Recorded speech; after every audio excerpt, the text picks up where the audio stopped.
Hello! Today I'll be talking about our research paper titled LLM-Generated Invariants for Bounded Model Checking Without Loop Unrolling. This paper was written by myself and my colleagues at the University of Manchester, and this paper was presented at the International Automated Software Engineering Conference in Sacramento. This is an EPSRC funded project by Scorch. Now let's start. First of all, you have this program.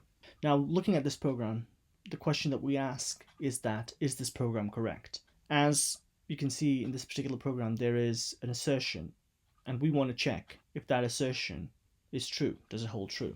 So how do we do that?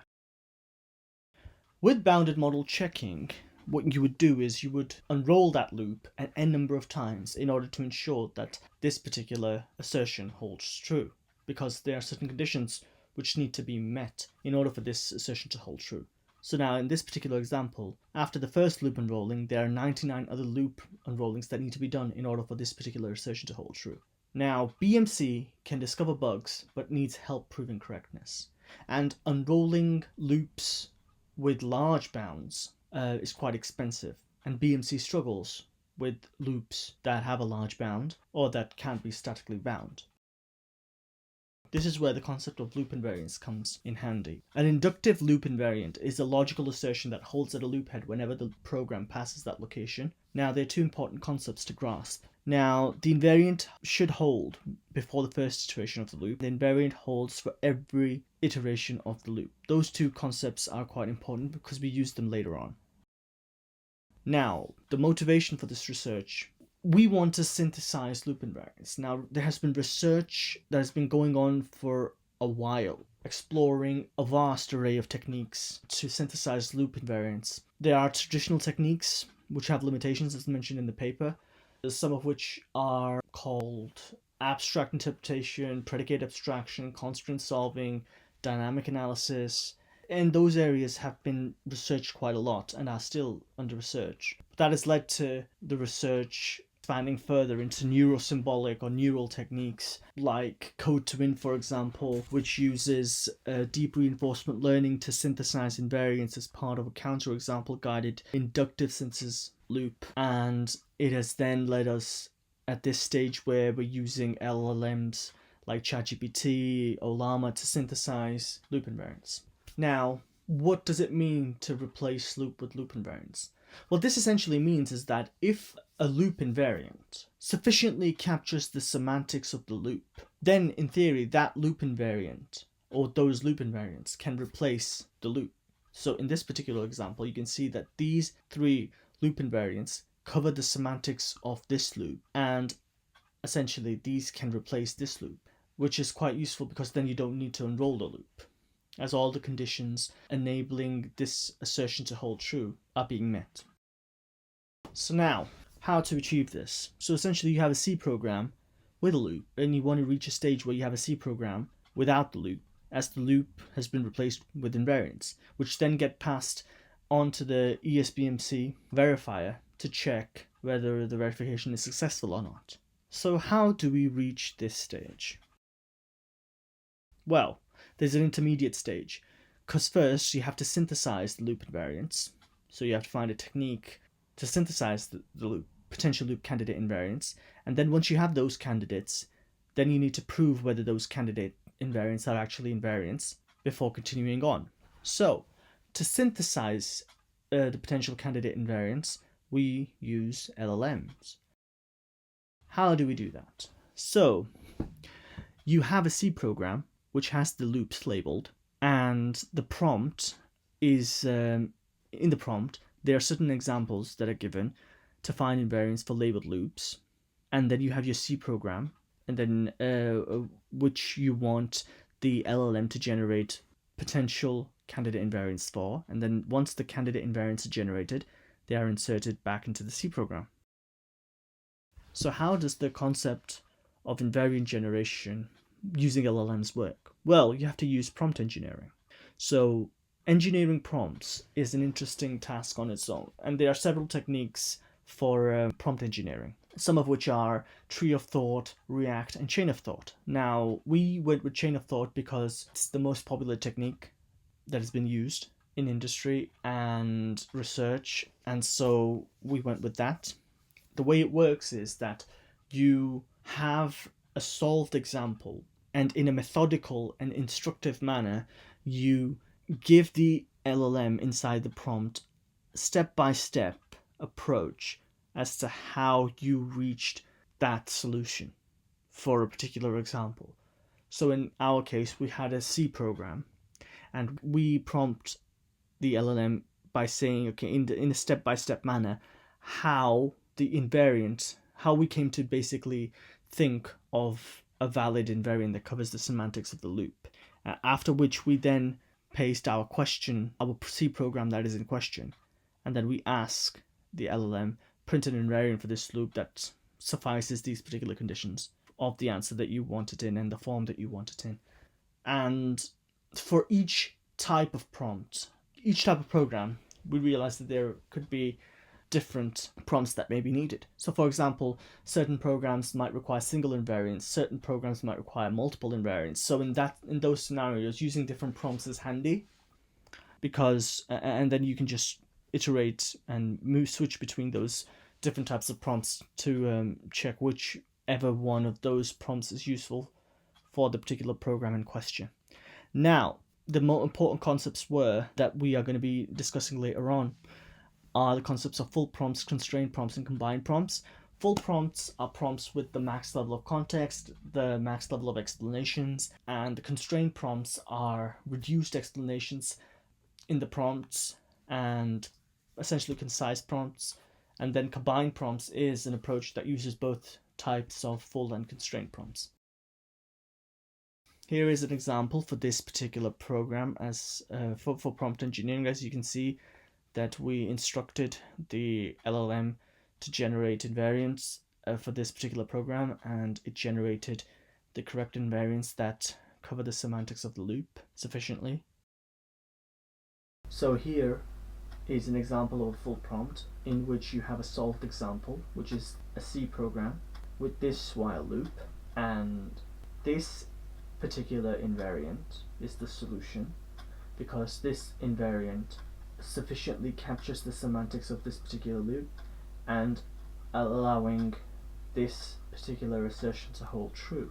Now, in the respective chain of thought prompt engineering manner, here is the explanation in a methodical manner, which allows the LLM to understand how this example is solved and how this invariant sufficiently captures the semantics of the loop in question. Now, for ease, the LLM itself generated this explanation, and we used it. Here is the constraint prompt. Now, as you can see, the difference between the constraint prompt and the full prompt is the explanation is eliminated. This is the only explanation there is, which is a solution. Now, where you have the example and the solution, there is no extra explanation of how the solution is correct in a methodical manner. Both of these prompts are examples of prompts that were used, but after these both are essentially just solved examples. And to complete these prompts, you have your C program that will be in question and the answer format that you want the answer to be in. Moving on. An important concept to grasp is that LLMs can get it wrong. As you can see above here, it has generated some syntactically incorrect responses. Like, for example, it has generated invariants using symbols that we didn't instruct it to do so. And it has generated invariants or responses that are incomplete. It has generated responses with a lot of explanation. And it has generated responses with hallucinated variables. So the question, after it was generating all these syntactically incorrect answers, or incorrect answers in general, we were saying, how can it get better answers? So we came up with two approaches. One of them was to constrain the prompt, because we thought that, yes, potentially adding in explanation, adding in examples, and guiding the LLM may increase the likelihood of the LLM generating the more accurate potential candidate invariants. But on the other side, it may confuse the LLM on certain level as well. So we wanted to see if we reduce the explanations, or if we say there is no explanation in our prompts, can we just eliminate the confusion? Could it lead to better responses on those specific types of programs that it was leading to more incorrect, syntactically incorrect or incorrect in general responses? Another way to address this problem was to potentially filter the answers as well, to ensure that we get syntactically correct answers only. And to do that, we just used simple regex filtering for now. There are other techniques, but we went with that. So generating potential candidate invariants.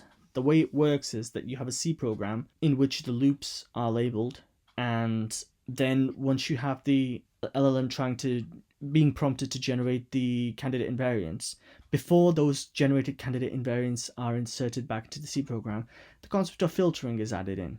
Now, what this does is that it checks the potential candidate invariants or the responses generated by the LLM. If and only if they are syntactically correct, then they are passed in, and the C program has the invariants or potential invariant candidates inserted in.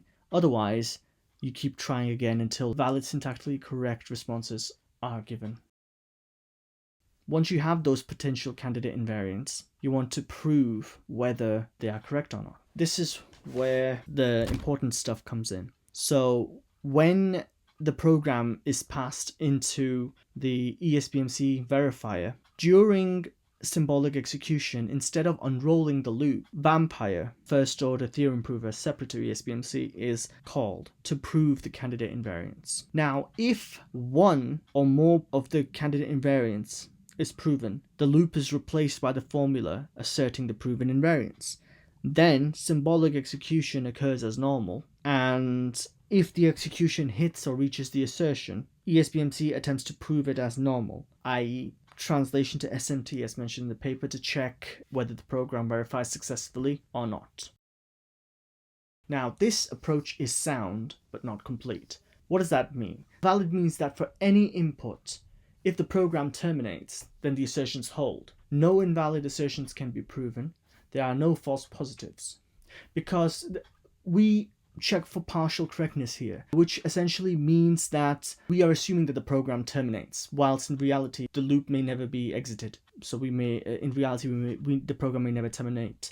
But termination is a separate concept on its own, and proving termination is a separate concept on its own as well. The approach is not complete because the LLM may never generate the invariants needed to prove a valid assertion, i.e. it may generate valid invariants, but not necessarily the invariants that sufficiently capture the semantics of the loop.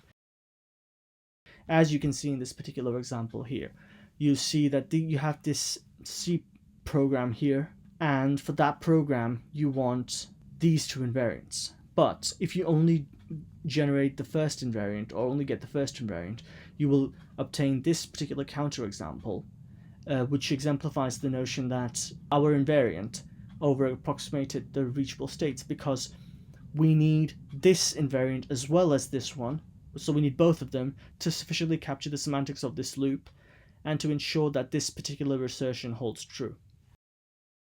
Now, combining all of the subsections of this tool, we formulate the ESBMC IBMC tool.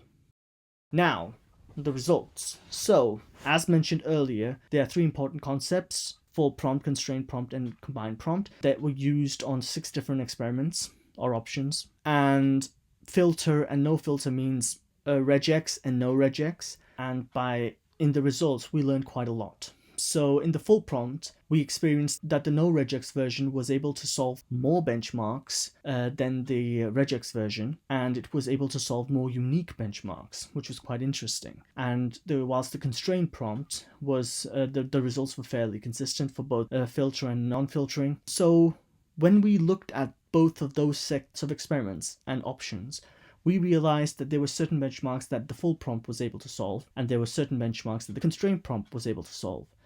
Enabling us to see, okay, what happens if we combine those approaches? Do we get better results? Which we did, and on a consistent manner for both the regex and no regex. So we were able to solve, at most by a single option, 79 benchmarks, with 15 unique benchmarks being solved out of the total 133 benchmarks in the code to win set. Collectively, as a tool, across all options, we were able to solve 101 out of 133 benchmarks using ESBMC IBMC tool, which we believe we could improve if we would use different prompt engineering techniques as well, and a more newer LLM model. Moving on, comparing to other verifiers. The goal of this particular research was to extend ESBMC and improve ESBMC, because ESBMC on its own was able to solve only 16 out of the 133 benchmarks, and then ESBMC with K-induction was able to solve 46 out of 133 benchmarks. Now, ESBMC IBMC, our tool, was able to solve 101 out of 133 benchmarks across all options, which was a significant improvement in that realm, and we achieved our aim of extending ESBMC and improving ESBMC in terms of performance. And in comparison to other state-of-the-art verifiers, ESBMC IBMC performs better than Variabs, but slightly underperforms in comparison to Seahorn, which leads to us thinking obviously there's a lot more work to be done here and a lot more exploration to be done in terms of prompt engineering techniques and using different LLM models, more latest LLM models, and exploring more options. But it was quite fascinating to see that it compares quite well against the state-of-the-art verifiers. Now, comparison to Lemur. Lemur is similar, as it also uses an LLM to suggest invariants. However, we could not run Lemur, so we replayed their invariants using our extended ESBMC tool. Using their invariants, we verified 6 more programs. Using our invariants, we verified 10 more programs. And what that led us to think was that both sides could benefit from one another. In terms of future work, there is a lot of scope in this project and research, as we believe that this could improve software verification by a lot. So there are certain questions we asked ourselves, some of which were that the theorem prover can prove quantified invariants. Can the LLMs generate them? Some programs may need invariants about memory. Can we prove them? And current prompt engineering only handles small programs. Can it scale? And we tried one LLM and one prompt engineering approach. We want to see what else works. What other combinations work? Anything else? Does it lead to better results? How does it affect our goals? Thank you so much for listening to this talk. I really hope you enjoyed it. If you have any questions, feel free to reach out in the emails provided in the PDF of the research paper. And if you have any further questions or comments, feel free to comment your thoughts underneath. Thank you.